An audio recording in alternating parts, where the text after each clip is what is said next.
Welcome to the channel, my friend. Today we are going to look at Heroes of Thargos.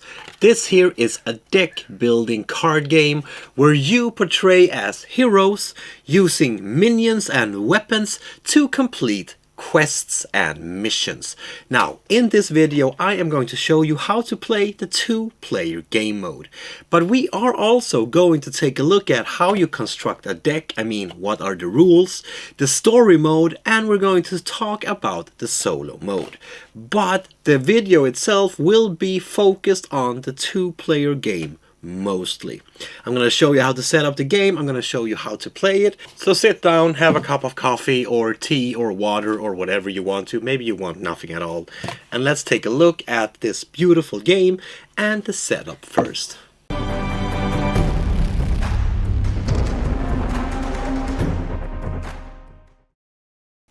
At the start of the game, we first need to sort out the cards.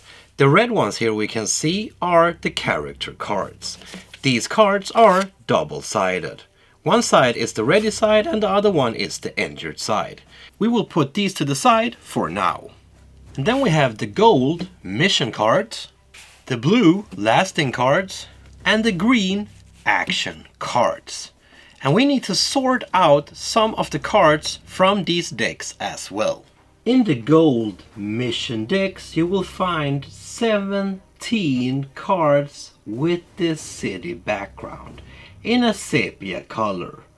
We should remove. This is the gain access to the city of Condor card, which also should be removed from this game mode. In the green action deck we also have 7 cards with the same sepia background of a city. These should also be removed from the game for now. And lastly, we need to remove the 2 city sepia colored cards from the blue lasting card deck as well. Next, we need to choose our characters. And we need to choose 4 characters. The characters being the red cards. Remember, the double-sided ones. In the top right corner of these cards, we can see a number. This is this character's value. To win this game, you need to have the full value of all of these 4 cards combined. So you can of course choose very powerful heroes. But the more powerful they are, the higher this number will become. Which means that you will need even more points to actually win the game. Next, the players gets their battle deck, consisting of 20 action cards, 20 lasting cards, and 20 mission cards.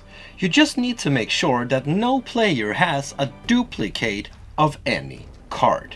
At least in this basic mode that I'm showing you right now. Later you can mix these up however you want to, and then you can also have duplicates. But I will tell you more about that during deck construction. When you have your cards, we need to decide who's the first player. You can do this by simply rolling a d6 and see who got the highest number, or simply draw a card at random from the character pile and see who got the highest value number. Whoever got the highest number is the first player. Now we need to draw 6 cards from our battle deck and make sure that we have at least 2 golden mission cards. If we don't, we simply take all of the 6 cards, put them back in the bottom of the battle deck, and then we draw 6 new ones until we have at least 2 golden mission cards. 6 cards is the standard hand size, but some of the characters might give you a smaller hand size or a larger hand size. Now the first player gets to place out one of their character cards with the injured side facing down out on their player area. When the first player have placed their first card, the second player gets to place their first card. They don't need to put their first card in the same track as you place your. They could place it on any of the other spaces if they would like to. And they are allowed to look at your card to see if they want to place this card or another one. And they are also allowed to look at your injured side, just as you are allowed to look at their. When they have placed their card, you place your second card and then they place their second card, and so on until we have placed all of our 4 character cards. Now it's time to place the mission cards in the middle. Again, we alternate by placing these cards, with the first player placing his or her card first, the second player then placing their card, you placing your second, and lastly, the second player placing their last mission card. Again, you can choose to place these anywhere you would want to, depending on which characters that you have that would make the more sense of you trying to complete that mission. But if the spot is taken, you can of course not place a card in that space. These missions here are the ones that we are trying to complete by using our characters and our battle deck. And this is what the gaming area should look like at the moment. And each player having 4 cards left on their hand, unless character abilities says anything else. And lastly, each player gets to draw top 2 cards from their battle deck, so they again have 6 cards on their hand. So now we have done the setup and we are actually ready to start playing the game. In this game, you are a hero, setting out into the world of Thargos to try to become immortalized in the history of this nation. Now, the world is at war. And of course, you will be doing war when you venture out, trying to complete the missions that are out on the board, by using the cards from your hands, but also the abilities from any of your characters. During the gameplay, you will do your turn to the fullest, and then the turn will go back to the other player, and so on, until we have reached the amount of victory points that we need from our characters. Remember, the numbers up in the right corner of these character cards combined are the amount that we need to reach to actually beat the game, or to win it. Now, at the start, when this is your first game, it is recommended for you to cut this value in half. In that way, you will have a shorter gameplay, but also a chance for you to play more games during one evening to really get into the gameplay. At the start of your turn, you need to draw up to your full hand size, meaning 6 cards, or less or more depending on if you have any characters that might add or withdraw that amount, remember? But when you have this full amount of cards on your hand, you are ready to start playing the game. And the first thing you can do during your turn is to add one of the lasting cards, meaning the blue cards, to one of your characters. To add a lasting card to one of your characters, you simply slide it underneath their character card. Some of these lasting cards also have an effect here. These effects can be used during different times of the game. This one here, for example, can be used once per game to break another object's related lasting cards, and then remove that card from the game. These symbols that you see down here will add on to your character's strength, mind, and your mythicism, meaning pretty much your magic. Meaning that now this character here, Adriana, now has a mind value of 5 instead of just 4. So that's the first thing you could choose to do during your turn, to place one lasting card to one of your characters. You can use the effect on the card when it says that you can use it, and then the values in the bottom of the lasting card will boost up your character's values as well when you are trying to complete any missions out on the board itself. The second thing you can choose to do during your turn is to either play an action card, meaning the green ones, from your hand and use that effect, or trying to complete one of the missions out on the board. So the action cards are cards that will let you, well, do specific actions. The actions will be stated in text down here. This one here, for example, will let you choose a lasting card that is connected to a character out on the board and return it to its owner's hand. This symbol here shows that this is an action card. In the top you can see the name of the action card. This number up here in the right corner, this is a modifier number that you will use when you are trying to complete a mission. I will tell you more about this in a little bit. Once the action cards have been used and you have done whatever the action would let you do, the card goes into your discard pile. But if you choose to play an action card from your hand, you cannot try to complete a mission. But if you don't choose to play an action card from your hand, you could instead choose to actually complete one of the missions out on the board. Now, like I said in the start of the video, this map is constructed in lines, meaning that this character here can try to complete this mission that is above it. And your opponent's character will try to defend your mission. Or they could try to defend it if they feel like it.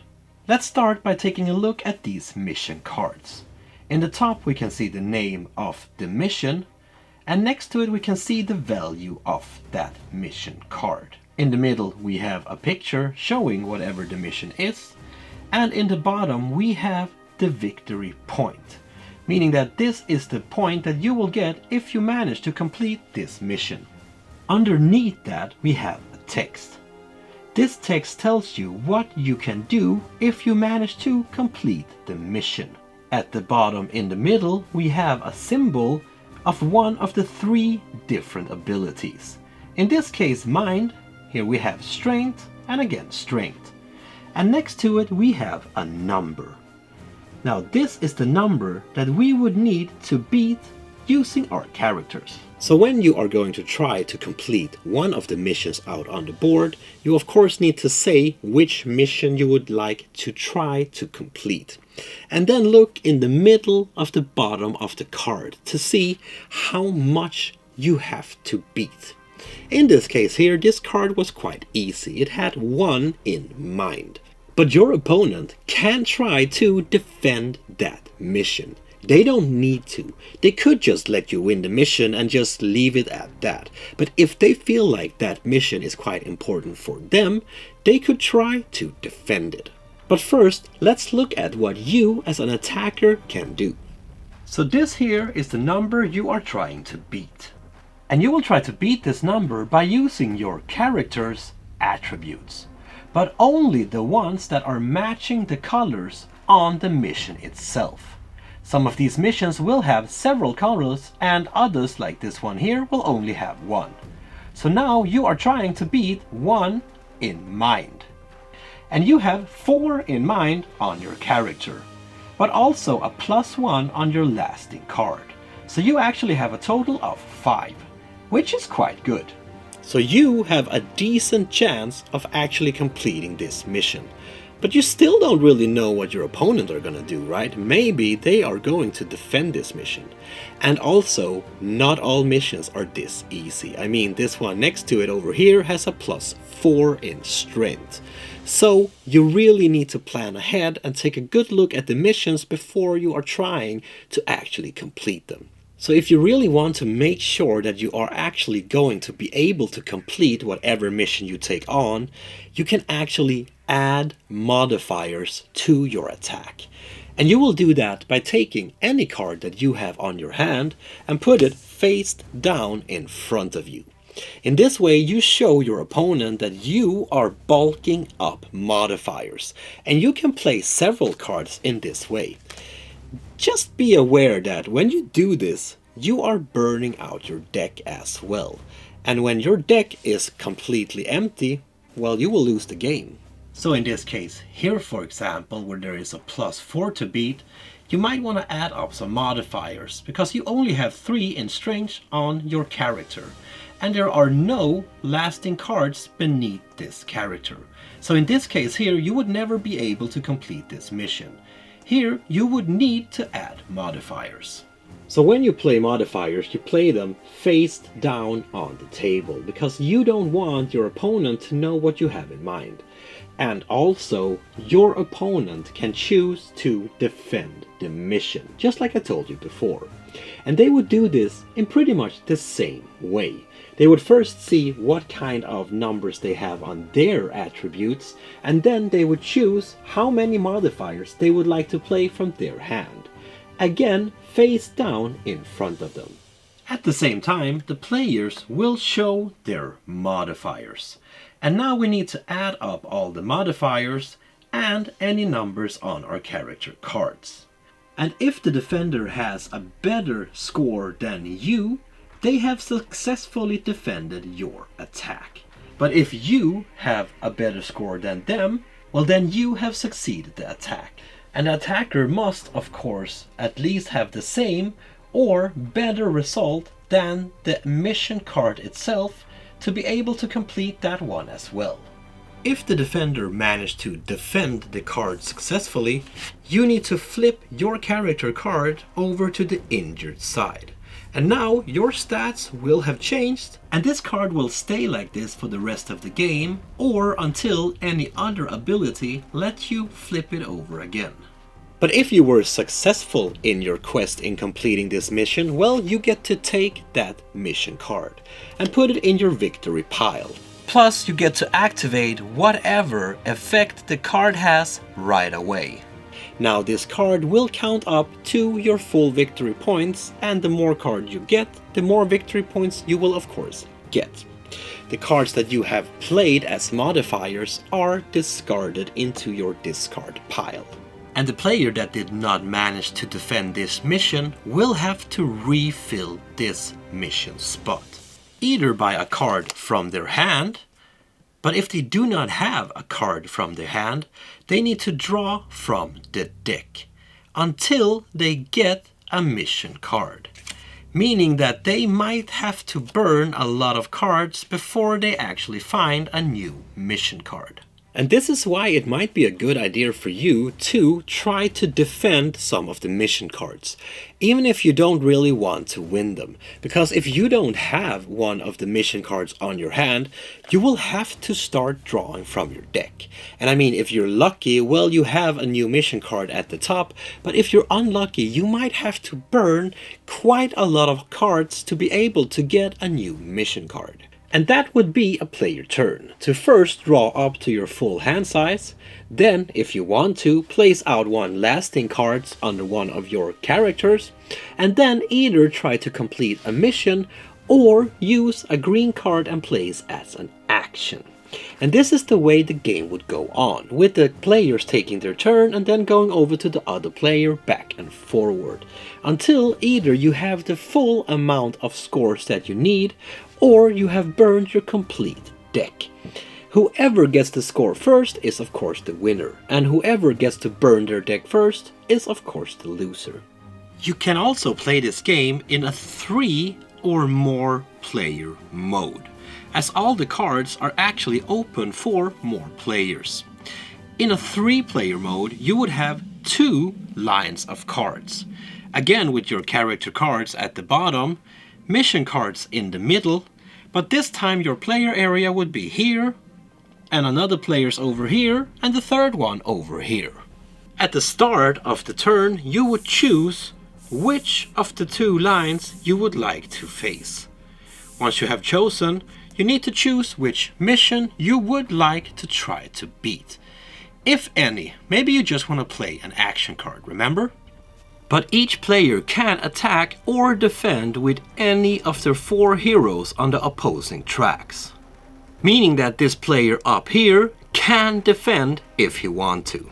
Now, a 2-player game, you compete on 4 mission tracks, remember? In a 3-player game like this one here, we compete on 6 mission tracks. If this would have been a 4-player game, we would have been competing on 8 tracks, and so on. Besides from the layout itself on the board, nothing is different from the 2-player game. You simply keep on playing just as you would if you were 2 players. It's just that now you are more players on the table and you can choose different directions. Besides the 2-player and more mode, I would also like to show you the story mode, but also how you construct your own deck. When you construct your own deck, you still have 4 character cards and 60 of the other cards that you have constructed from the mind, strength and mythical decks. But there are some rules that you need to have in mind when you construct your deck. Character cards needs to be unique, meaning that you cannot have two identical character cards in your team. Which just makes sense, right? I mean, you can't have the same person attend twice. Some of these cards have a little padlock on them. This means that they are unique cards. And each battle deck are limited to the number of unique cards that they can have. Each deck may contain up to one copy of each unique card, and up to 4 identical copies of any other card in their deck.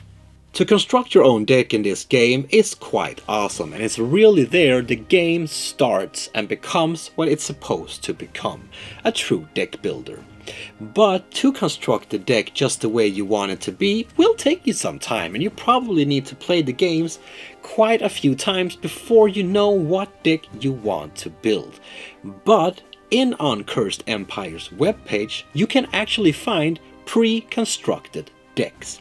In there you can go in and you can see the different lists and try those decks out, which also is a great way to get into the game, learn more about the deck building and find out exactly what you want. There's a link down in the description, of course. And then we have the story mode. Now, in the story mode, we don't have the tracks as we did in the 2, 3 or more player game. Here we have kind of like a map out on the board, where the players can move from card to card. To show where your character is, you could use a little token, you could use a coin, you could use miniatures, you can use whatever you want to. As long as it is clear where your character actually is on the different cards. You still have your deck here next to you, you still have your 4 heroes, and you are still trying to complete missions out on the board. But now you have built up a story. In the rulebook you have a story that is already built for you, and that is the story that I have placed out here on the table. But you could construct your own stories. Also, how this story will continue, well, that is up to you as you keep on building the story. When you build the story, you should of course have in mind that the players that are joining this journey needs to be able to complete their victory point goals. Otherwise it will be quite hard for them to finish off and actually winning the game. So if we want to complete this card here, we just have to beat this value, right? Well, not really. This value actually needs to be modified. To know how much you modify, we need to roll some die. And depending on which number we have here, a different amount of die will be rolled.